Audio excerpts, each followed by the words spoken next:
I I really like the original Beauty and the Beast. Great. That is a great family film, but this one doesn't look very good, guys. You know what's interesting about Disney's past few movies? They can get away with taking an original property, warping the story structure to conform to the structure that all Disney projects must conform to, and then release this new, less original, barely standing skeleton, and still pull off making an at least okay movie out of this. Moana is an example of this, just as Zootopia was earlier this year, but it's also an example of why this doesn't actually work if you don't bring enough of your own stuff to the movie.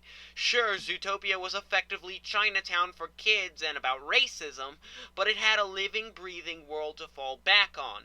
Moana doesn't really have that, no matter how much perfection is to be found in the animation and the songs. If you're wondering what movie Moana is taking its bones from, that would be Mad Max Fury Road.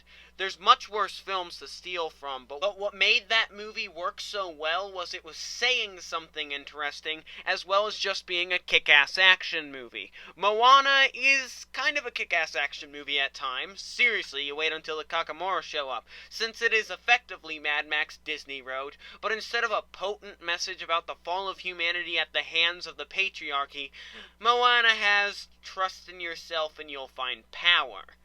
One of those is fresh and the other is contrived, and as far as I can understand, that's the reason why Moana doesn't really get going no matter how hard it tries.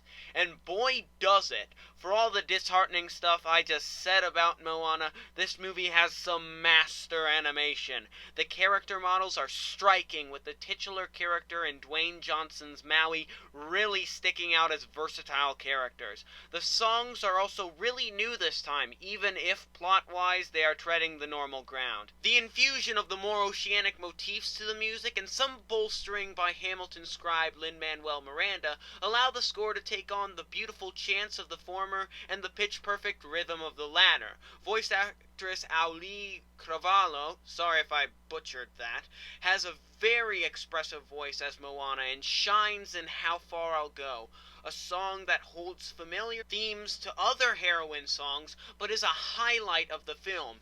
Hamilton's Christopher Johnson also leads a catchy exposition song near the beginning that starts everything off with a bang.